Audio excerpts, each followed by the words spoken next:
जिज्ञासु दर्शकों, बहुत बहुत अभिनंदन है। स्वागत है आप सभी का इस चैनल पर। आज हम एक समसामयिक विषय पर ज्ञान चर्चा का कार्यक्रम लेकर उपस्थित हुए हैं। आप सभी को विदित है कि आज गुरु पूर्णिमा है, जिसको हम व्यास पूर्णिमा भी कहते हैं।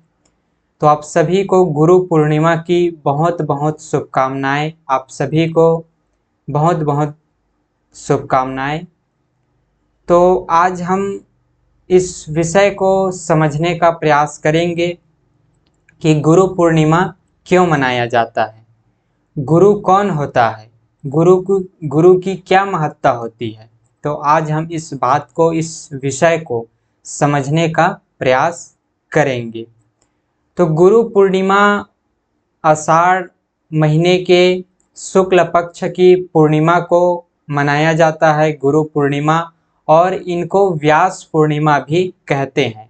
इनको व्यास पूर्णिमा इसलिए कहते हैं क्योंकि इसी दिन भगवान वेद व्यास ने, श्री कृष्ण द्वैपायन वेद व्यास ने इस पृथ्वी पर अवतार लिया। इस पृथ्वी पर उनका प्रकटीकरण हुआ, उनका प्राकट्य हुआ भगवान वेद व्यास का, जिन्होंने वेद को विभाजित किया। वेद को 4 भागों में विभाजित किया: ऋग्वेद, यजुर्वेद, सामवेद और अथर्ववेद।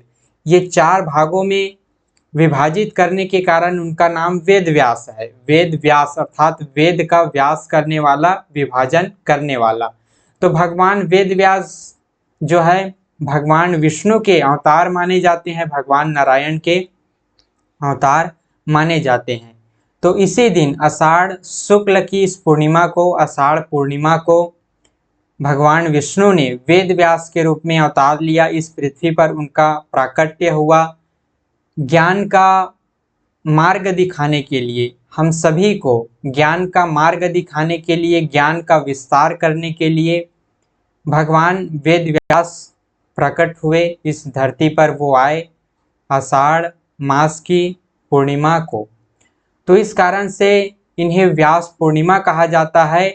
और क्योंकि व्यास जी ही हैं जो वेदों का विभाजन करके हम सभी के लिए सरल और सहज बनाया, ताकि हम सभी वेदों का लाभ ले सकें। वेद जो है एक अखंड विस्तार रूप में था, तो उनका विभाजन करके 4 भाग में उनको खंडों में विभाजित करके उनको नाम दिया: ऋग्वेद, यजुर्वेद, अथर्ववेद और सामवेद। तो ये भगवान वेद व्यास ने ही किया, इस कारण उनको वेद व्यास कहते हैं। तो भगवान वेद व्यास के माध्यम से ही इस पृथ्वी पर हम सभी को ज्ञान का लाभ मिला, हम सभी को ज्ञान मिला। भगवान वेद व्यास ही हैं जिन्होंने हम सभी को ज्ञान दिया, वेदों का विभाजन करके हमारे लिए सरल और सहज बनाया, ताकि हम सभी लोग वेदों का लाभ ले सकें, वेदों का अध्ययन कर सकें, वेदों के ज्ञान को अपना सकें। तो ये भगवान वेद व्यास की ही कृपा है, जिन्होंने ज्ञान का प्रचार किया, ज्ञान को हम सभी के लिए सुलभ किया, सहज किया, हम सभी तक ज्ञान को पहुँचाया।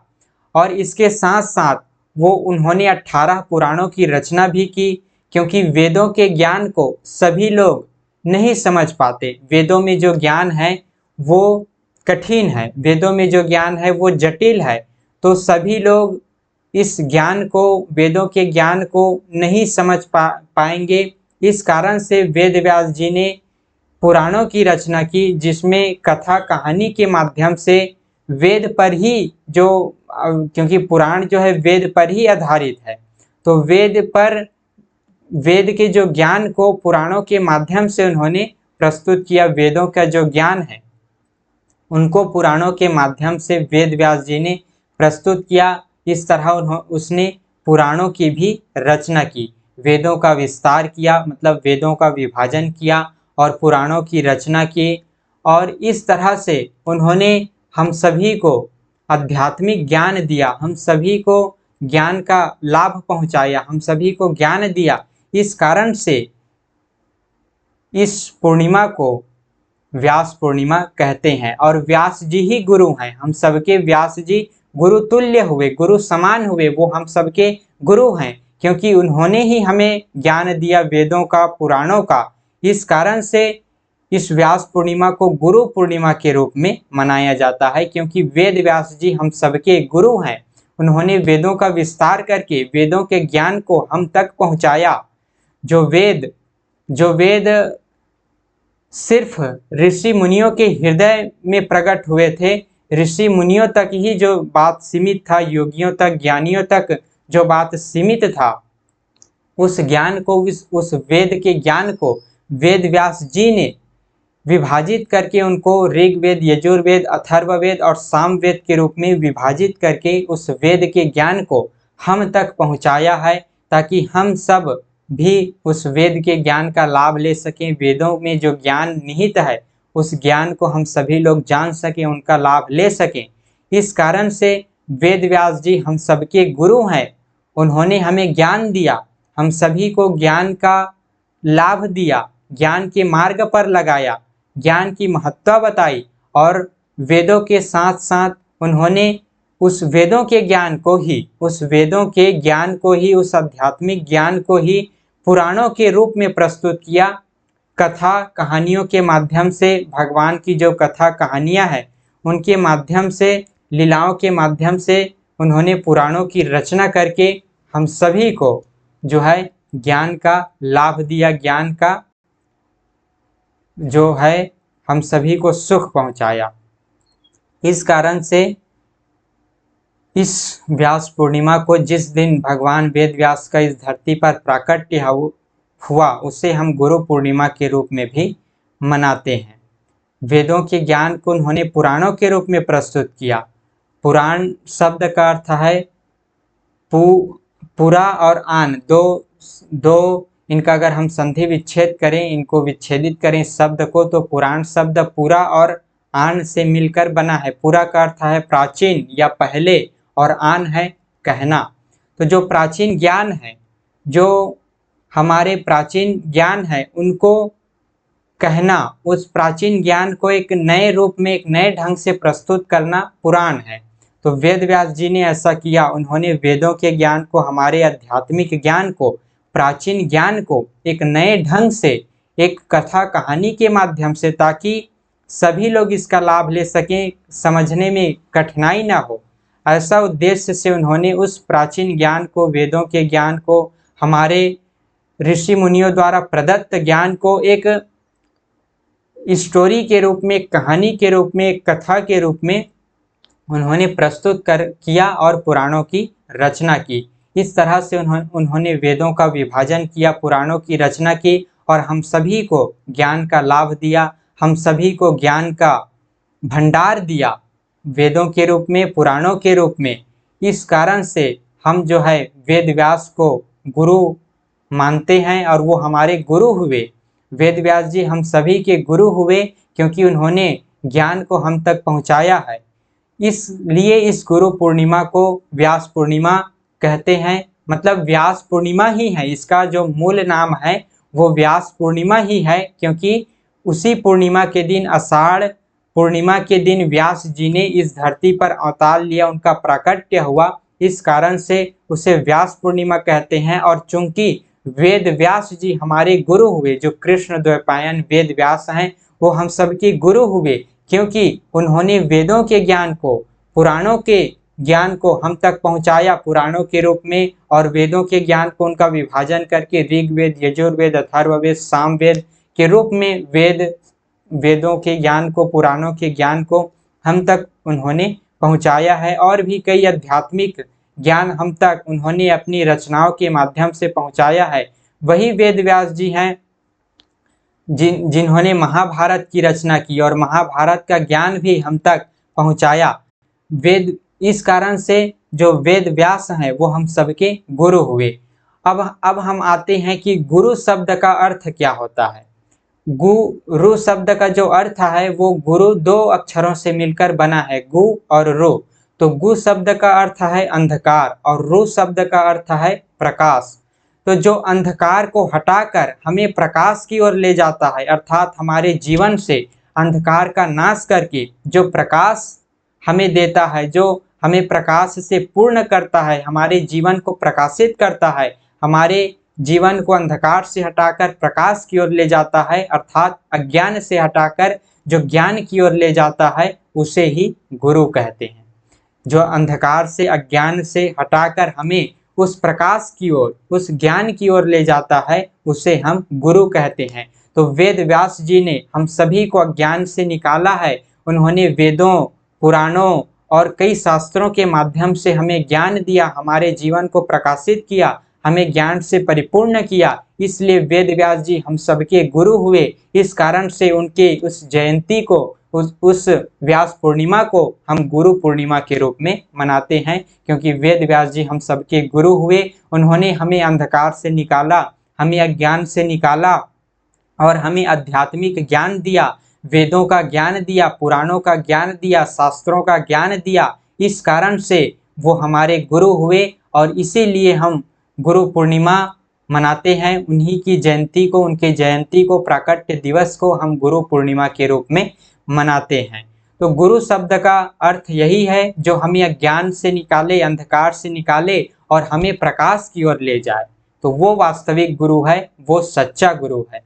और आजकल हम जो है गुरु शब्द का प्रयोग अपने शिक्षकों के लिए भी करते हैं, जो हमें ज्ञान देता है, जो हमें कुछ बातें समझाता है, ज्ञान देता है, उनको भी हम गुरु कहते हैं। लेकिन गुरु शब्द का जो मूल प्रयोग होता है, मूल रूप से गुरु शब्द का जिस प्रसंग में या जिस परिप्रेक्ष्य में प्रयोग होता है वो आध्यात्मिक ज्ञान के लिए है। इस संसार की समस्त वृत्तियों में जो हम बंधे हुए हैं, अर्थात हम अज्ञान में, अंधकार में पड़े हुए हैं, जन्म मरण के चक्र में पड़े हुए हैं, तो इनका नाश तभी होगा जब हम मोक्ष को प्राप्त करेंगे, अर्थात हम अपने स्वरूप में जब स्थित होंगे, उस आत्मा रूप में स्थित होंगे। जो हमारी आत्मा है, जो हमारा परम मूल रूप है, उस रूप में अगर हम स्थित होंगे तभी हमारे इस अंधकार का, अज्ञान का नाश होगा। और जो हमें उस आध्यात्मिक ज्ञान का लाभ करवा दे, जो हमें उस आत्मा का दर्शन करवा दे, अर्थात आत्मा का दर्शन किस प्रकार से हो, हम किस प्रकार से अपने आत्म तत्व में स्थित हों, हमारी आत्मा का साक्षात्कार हम कैसे करें, उस रास्ता को जो बता दे वही सच्चा गुरु है। जो हमें हमारी आत्मा की ओर जो है यात्रा करवा दे, हमारी आत्मा की यात्रा करवा दे, हमें वो मार्ग बता दे जिससे हम अपनी आत्मा की यात्रा कर सकें, उस परमात्मा की यात्रा कर सकें और इस संसार के अंधकार से, अज्ञान से निकल करके हम मुक्ति को प्राप्त कर लें, अपनी आत्मा को जान ले, उस प्रकाश को जान ले जो हमारा मूल रूप है। वो आत्मा, वो परमात्मा जिसको हम जान ले, तो वही, इसी को जानने के लिए, यही जानने के लिए जो मार्ग हमें दिखाने वाला है, जो मार्गदर्शक है, वही सच्चा गुरु है। और एक तरह से अगर हम देखें तो वो परमात्मा ही गुरु है, क्योंकि उस परमात्मा का साक्षात्कार करके ही, उस परमात्मा ही वही है जो हमें अंधकार से हटाकर ज्ञान से, प्रकाश से परिपूर्ण करता है।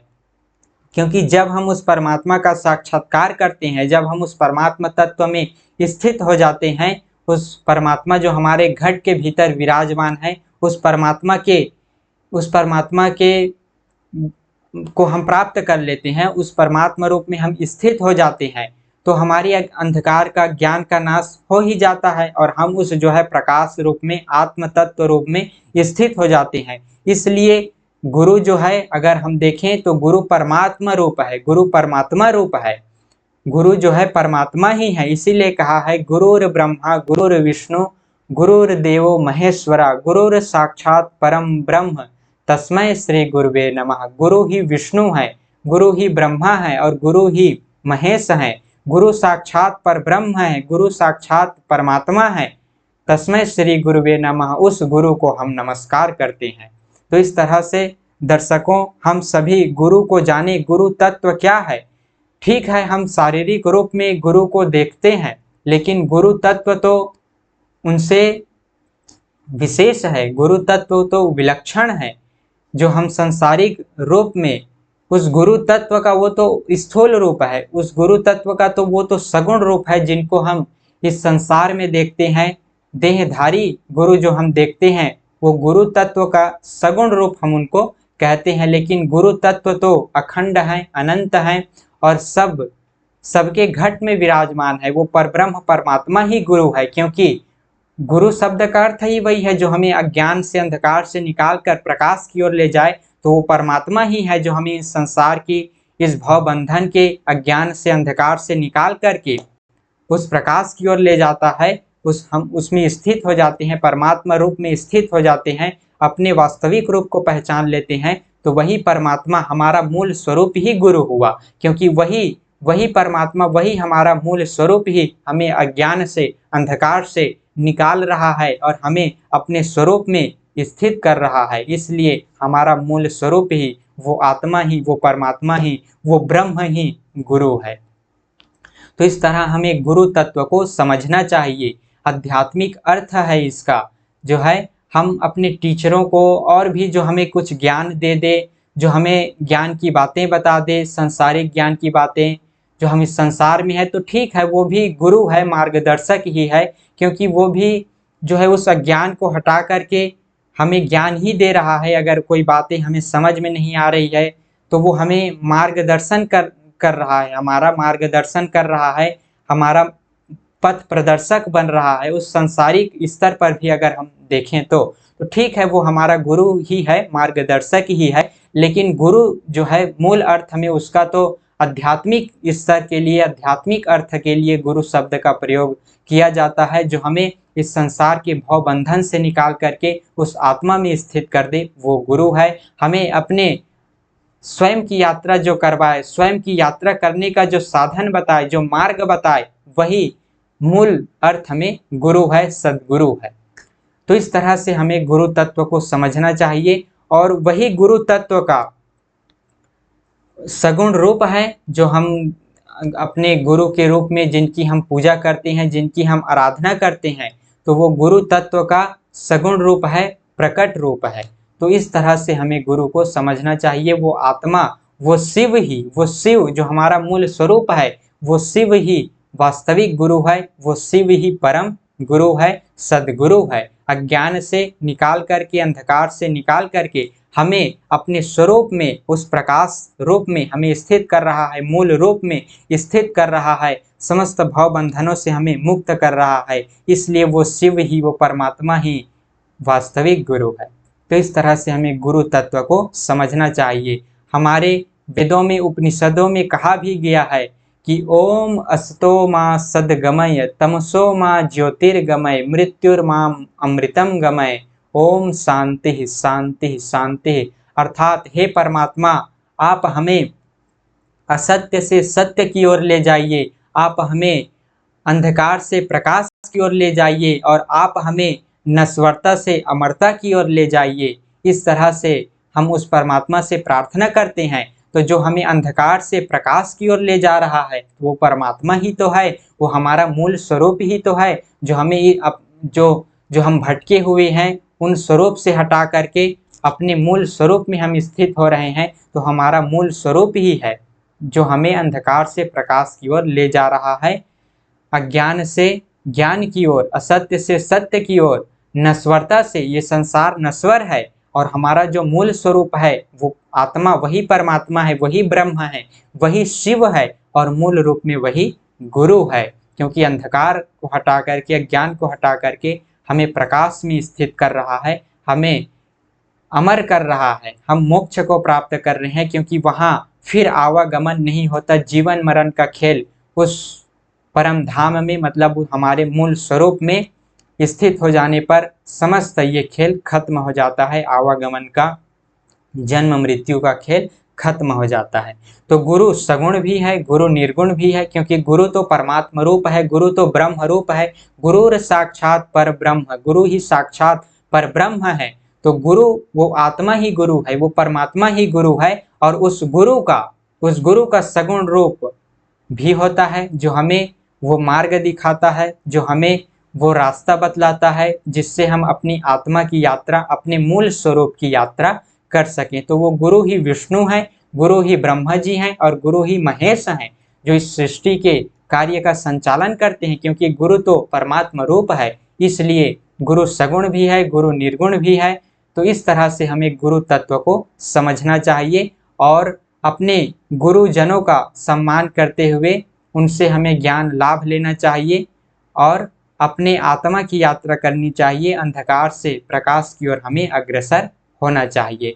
अगर हम व्यवहारिक स्तर पर देखें तो हमारे माता पिता भी गुरु ही हैं, हमारे बड़े भाई बहन भी गुरु ही हैं और जो हमें ज्ञान दे, जो हमें अंधकार से निकाले, अर्थात हमें कोई बातें समझ में नहीं आ रही है उस बात को जो सुलझा दे, उस बात का हमें ज्ञान करा दे, तो वो भी एक सांसारिक स्तर पर वो भी गुरु ही है। लेकिन गुरु शब्द का जो मूल प्रयोग किया जाता है वो आध्यात्मिक स्तर पर है, वो परमार्थिक स्तर पर है, जो हमें इस संसार के भवबंधन से मुक्त करके मुक्ति दे दे, वो गुरु है। मुक्ति का रास्ता बता दे, वो गुरु है।